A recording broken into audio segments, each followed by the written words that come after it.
Going on again, guys? Doing a quick clip on my fuel pressure regulator. I had a question about that.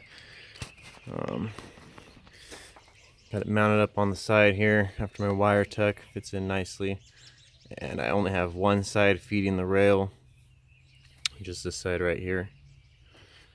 So if you look down here, I got this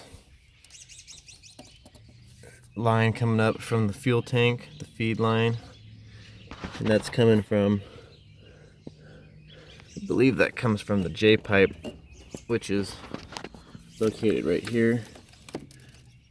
I just cut mine off and reconnected the hoses to this.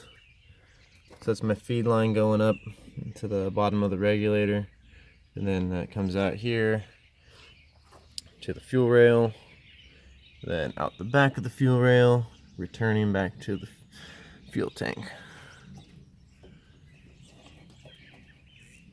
Going down there.